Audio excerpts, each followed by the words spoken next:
آئیے میں آپ کے سامنے ایک واقعہ بیان کر دوں کہ وہ شخص جو 5 وقت کا نماز کا پابند تھا، ہمیشہ قرآن کی تلاوت کرتا تھا، مگر جب بھی اسے دور کرنے کے لیے کہا جایا کرتا تھا ہمیشہ دور کرتے میں دیر کرا کرتا تھا۔ جب اس کا انتقال ہوا، جب اس کے لیے قبر کھودی گئی تو اس کی قبر میں ہر جگہ سانپ آتا، دوسری قبر کھودی گئی تو دوسری قبر میں سانپ، تیسری قبر کھودی گئی تو تیسری قبر میں سانپ۔ لوگوں نے عرض کیا، اے سانپ تو ہمارے ہر قبر میں پیچھا کرے گا؟ سانپ نے عرض کیا، اے شخص میں کوئی عام سانپ نہیں ہوں بلکہ اللہ کا بھیجا ہوا سانپ ہوں، میں کوئی عام شخص نہیں ہوں، بلکہ جب میرے نبی کا ذکر ہوا کرتا تھا، جب میرے نبی کی بات چڑھا کرتی تھی تو وہ شخص دور کرنے میں دیری کرا کرتا تھا۔ حضرات ہم لوگ چاہتے ہیں کہ ہماری قبر میں سانپ آئے۔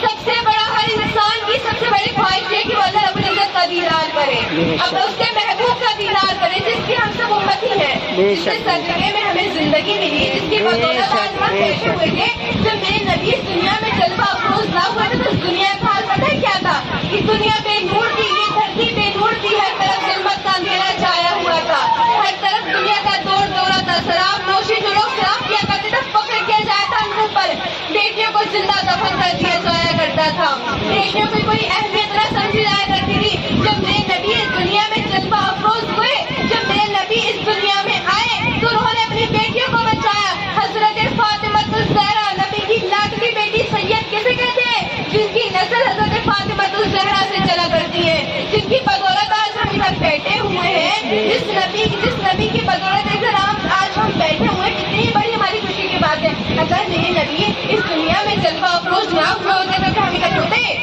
ہمارا وجود بھی نہ ہوتا۔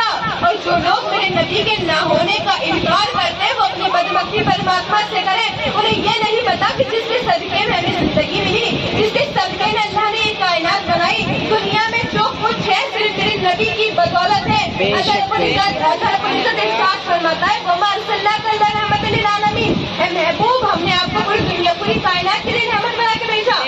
کہ اللہ کا کلام جھوٹا ہے؟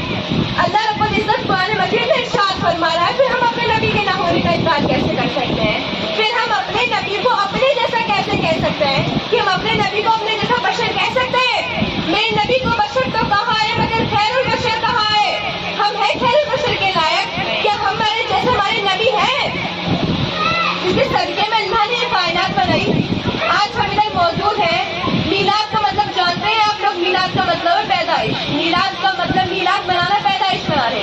ہم اپنے رسول کا برتھ ڈے مناتے ہیں، پھر لوگ اس پر اعتراض کرتے ہیں تم اپنی اولادوں کا برتھ ڈے منا سکتے ہو، اپنی اینیورسری منا سکتے کہ ہم اپنے نبی کا برتھ ڈے نہیں منا سکتے؟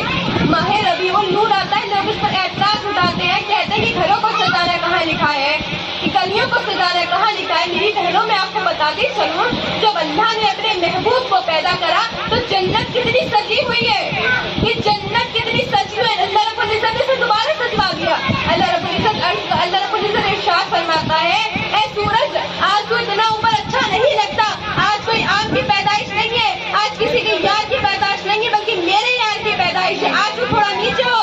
ستاروں سے اللہ رب العزت ارشاد فرماتا ہے، تم اتنے اوپر چمکتے ہوئے اچھے نہیں لگتے، تھوڑا نیچے تو آؤ، میرے نبی کی پیدائش کو دیکھو۔ میرا رب اپنے نبی کے پیدائش پر پورا آسمان سجوا رہا ہے، وہ رب جنتیں سجوا رہا ہے، کیا پھر ہم اس لائق نہیں کہ اپنے گھروں کو سجا سکے؟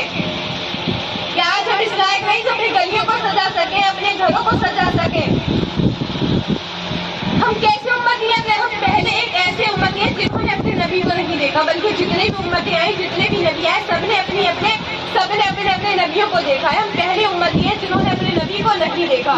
حضرات گرامی، کچھ تو ایسے ہیں جو اپنے نبی پر ایمان رکھتے ہیں، کچھ ایسے ہیں جو اپنے نبی کے نہ ہونے کا انکار کرتے ہیں، جیسا کہ اسماعیل دہلوی نے اپنی کتاب میں لکھا ہے صفحہ نمبر 17 میں، کہ جتنے بھی بندے ہیں سب کے سب بے بس ہیں، اور جن کا نام نبی یا علی ہے وہ کسی چیز کا مالک و مختار نہیں۔ بلکہ آپ لوگ بتاؤ کہ اللہ رب العزت ارشاد فرماتا ہے قرآن مجید میں، جس چیز کا میں مالک ہوں، چیز کا میرا